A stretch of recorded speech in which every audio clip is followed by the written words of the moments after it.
رب کو ہم بندوں سے ہے کتنی محبتیں دیکھیے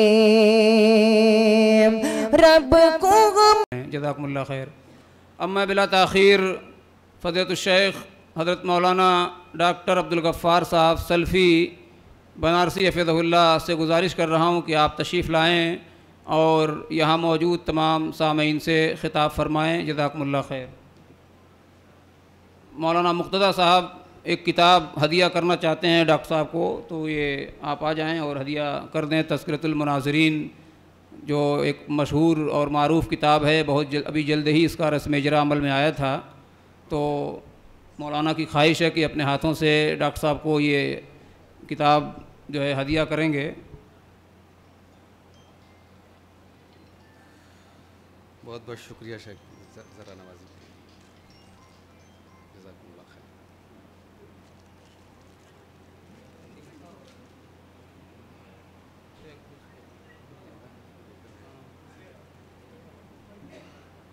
یا ایہا الذین آمنوا اتقوا اللہ حق تقاتہ ولا تموتن الا وانتم مسلمون۔ یا ایہا الناس اتقوا ربکم الذی خلقکم من نفس واحدہ وخلق منها زوجها وبث منهما رجالا كثيرا ونساء واتقوا الله الذي تساءلون به والأرحام إن الله كان عليكم رقيبا۔ يا أيها الذين آمنوا اتقوا الله وقولوا قولا سديدا يصلح لكم أعمالكم ويغفر لكم ذنوبكم ومن يطع الله ورسوله فقد فاز فوزا عظيما۔ أما بعد فإن خير الحديث كتاب الله وخير الهدي هدي محمد صلى الله عليه وسلم وشر الأمور محدثاتها وكل محدثة بدعة وكل بدعة ضلالة وكل ضلالة في النار۔ اعوذ باللہ من الشیطان الرجیم، بسم اللہ الرحمن الرحیم۔ یا ایہا الذین آمنوا ادخلوا فی السلم کافہ ولا تتبعوا خطوات الشیطان انہ لکم عدو مبین۔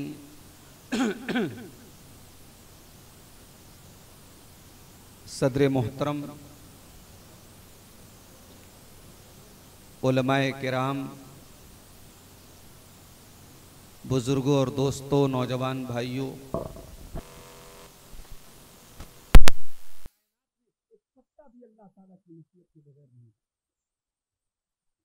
ہمارے پیارے نبی صلی اللہ علیہ وسلم نے 10 سال کے بچے کو یہ تعلیم سکھائی تھی، حضرت عبداللہ بن عباس۔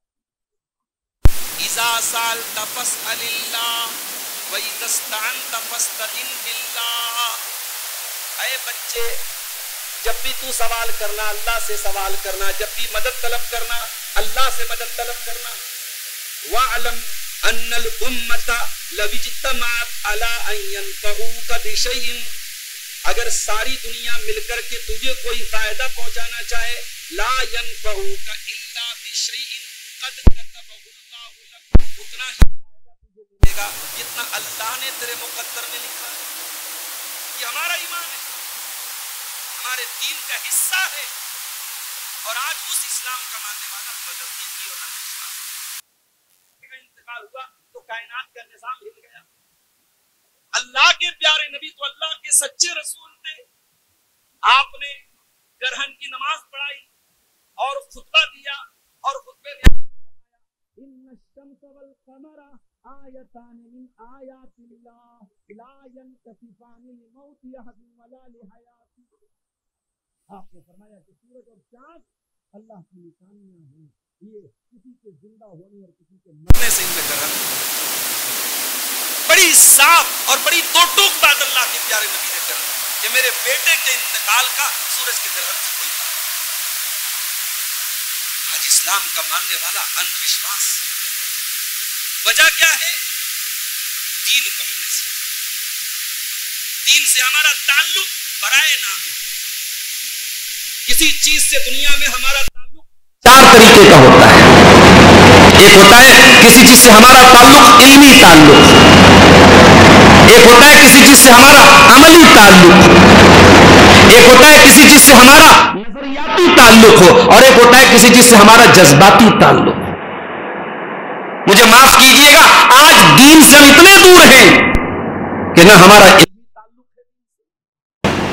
ہماری ایک بڑی تعداد مسلمانوں کی, خاص طور سے آپ غازی پور کے اس گاؤں میں بیٹھے, آپ ذرا گاؤں کا جائزہ لے کے دیکھیے کتنے مسلمان ہیں جو قرآن تک نہیں پڑھا انہوں نے کبھی زندگی میں, عربی اور اردو سے ناواقف ہیں. مجھے ایک بھائی نے بتایا اسی گاؤں کے بارے میں کہ مسجد نہیں قائم ہو رہی تھی اور لوگوں کی سوچ یہ تھی کہ مسجد اگر ہم بنا لیں گے اور مسجد میں نماز نہیں ہوگی تو گنہگار ہوں گے, اس لیے مسجد بنانے کا خیال نہیں آ رہا تھا. یہ دین کی تعلیم کی کمی نہیں تو اور کیا ہے میرے بھائی. قرآن کہتا ہے یعلمون ظاہرا من الحیات الدنیا وہم عن الآخرۃ ہم غافلون. دنیا کی تو بڑی نالج ہے تمہیں, دنیا کے بارے میں بڑی معلومات رکھتے ہو, لیکن آخرت کے معاملے میں, دین کے معاملے میں بالکل جاہل بن جاتے ہو. دنیا کے معاملے میں اتنے جینیس ہو اور دین کے معاملے میں کوئی معلومات نہیں, دین سیکھنے کی کبھی کوشش ہی نہیں کرتے. اور یہ بات بھی یاد رکھیے, اپنے بچوں کو دنیا کی تعلیم دلائیے. ہمارے علماء نے کبھی منع نہیں